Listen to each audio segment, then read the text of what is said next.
Imagine you're a tank commander. It's the summer of 1944. Your Sherman is idling behind a stone wall in a French village. The engine hums.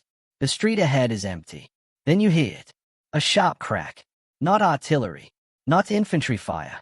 The tank shudders. Metal screams. Smoke fills the cabin. You never saw what hit you. Because what killed you wasn't a tank. It didn't charge.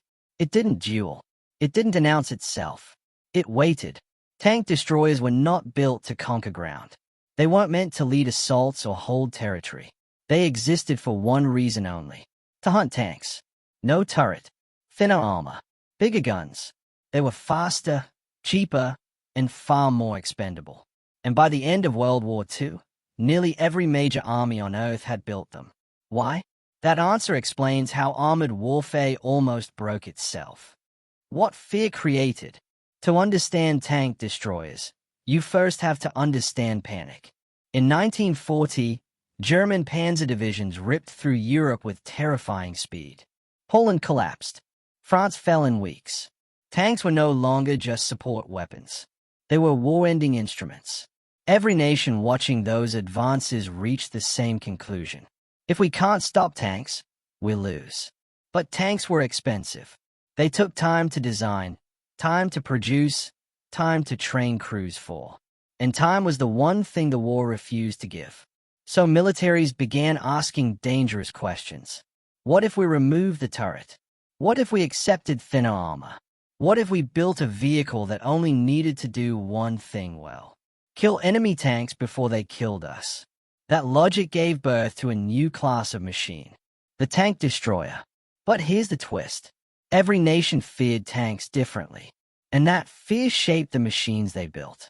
Germany, killing power over everything. Germany didn't invent tank destroyers, but they embraced them faster than anyone else. When German forces invaded the Soviet Union in 1941, they expected another rapid victory. Instead, they met the T-34 and KV-1. Sloped armor, wide tracks, guns that punched back harder than expected. Suddenly, German tanks were no longer enough. The response was immediate and improvised. The Panzerjäger was little more than a captured anti-tank gun bolted onto an obsolete chassis. Crude, exposed, temporary, but it worked. And that was all that mattered. From there came the Marder series. Tall, awkward, thinly armored. Crews stood exposed behind steel shields, knowing that if the enemy fired first, they were already dead. But the guns were powerful.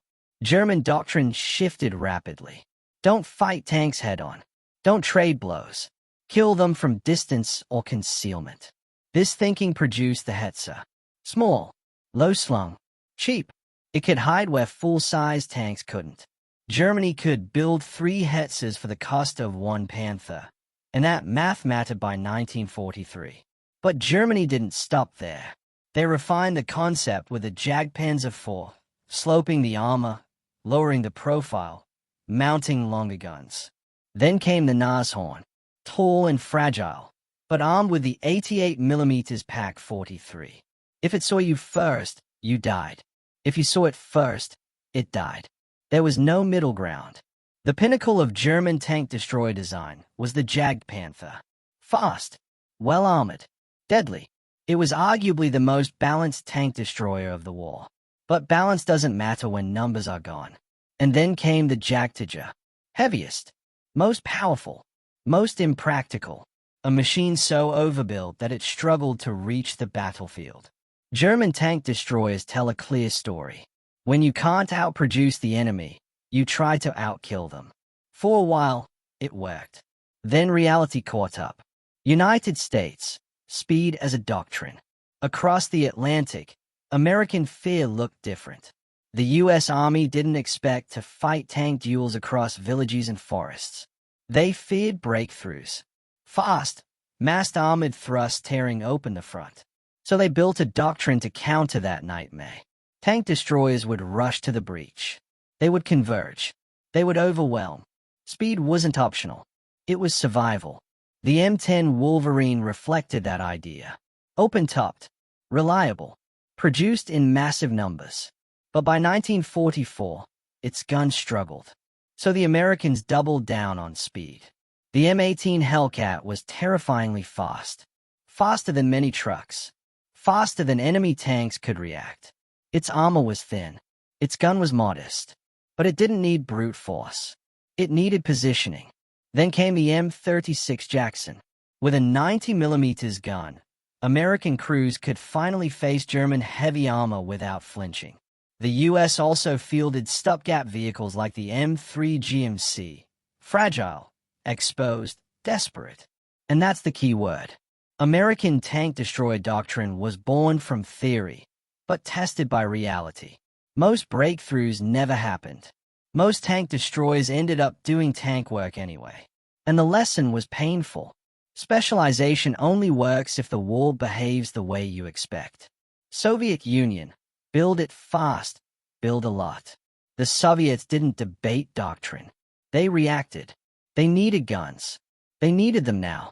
The Su-76 became the most produced armored vehicle of the war. Cheap. Light. Exposed. Crews hated it. Commanders loved it. It was good enough, and good enough could be built by the thousands.